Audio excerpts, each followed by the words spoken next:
আজ আরও একটি নতুন গল্প তোমাদের জন্য। কোনো এক নগরে দেবশক্তি নামে এক রাজা ছিল। তার এক রানী আর এক ছেলে ছিল। ছেলের নাম সুন্দর। রাজপুত্র সুন্দর 16 বছর বয়স থেকে যেন কেমন হয়ে গেল। চেহারা হলো শীর্ণ, বহু চিকিৎসা করেও তার ব্যাধি নিরাময় হলো না। তাই রাজার মন ভালো নেই, রানীর মনও ভালো নেই, রাজপুত্রের তো ভালোই নেই। তাই একদিন কাউকে কিছু না জানিয়ে দেশ ছেড়ে চলে গেল সুন্দর। সে 7 দিন 7 রাত চলার পর পৌঁছে গেল অন্য রাজার রাজত্বে।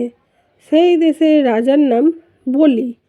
বলি রাজার রাজ্যে সুন্দর দিনের বেলায় পথে পথে ভিক্ষা করে আর রাত হলে শুয়ে পড়ে মন্দিরের চাতালে। বলি রাজার 2 মেয়ে, বড়জনের নাম রূপবতী, ছোটজনের নাম প্রজ্ঞাবতী। 2 বোনেই রূপে লক্ষ্মী, গুণে সরস্বতী। তাদের ছোটোবেলাতেই তাদের মা মারা গেছে। প্রতিদিন সকালে চান করে 2 বোন মন্দিরে পুজো দেয়, তারপর রাজাকে প্রণাম করে, কপালে চন্দনের ফোঁটা দেয়, মাথায় ছোঁয়ায় পুজোর ফুল। রূপবতী বাবাকে বলে, আপনার দয়ায় বেঁচে আছি, আপনার রাজ্য ও রাজত্বের জয় হোক। রাজা খুশি হয়ে আশীর্বাদ করে। প্রজ্ঞাবতী বাবাকে বলে, যে যার কর্মফল ভোগ করে, আপনিও আপনার কর্মফল ভোগ করুন।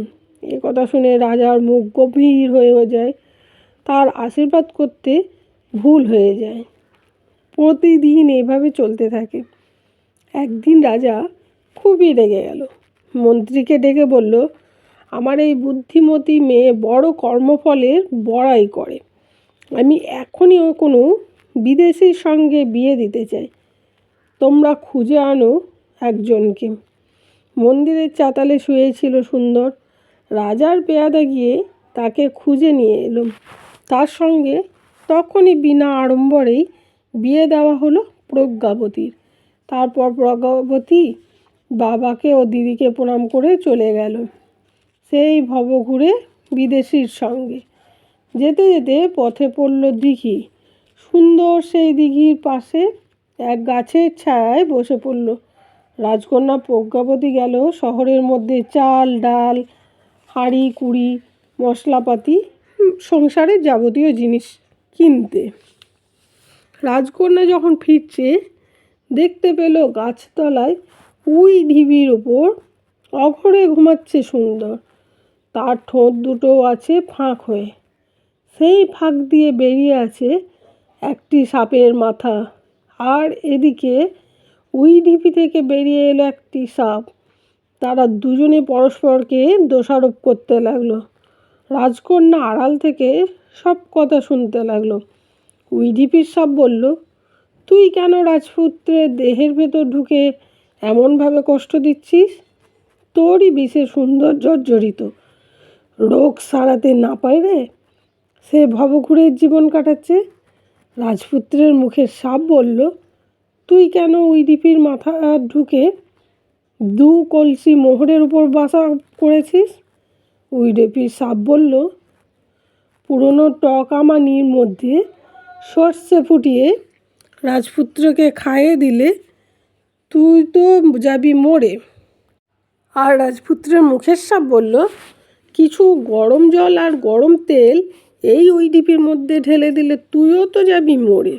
এই তুমুল ঝগড়া করে দুজনে যে যার জায়গায় ঢুকে গেল। রাজকন্যা প্রজ্ঞাবতী ওদের সব কথাই শুনেছে, তাই সেভাবেই কাজ করলো। আমানি আর সর্ষে নিয়ে ফিরে এসে সাপের মরণ ওষুধ বানিয়ে স্বামীকে খাইয়ে দিল। সাপ মরে গেল। সুন্দরের শরীরও চনমনে হয়ে উঠল, পুরনো অসুখ গেল সেরে। এদিকে উই ঢিপির গর্তেও ঢেলে দিল গরম জল আর গরম তেল।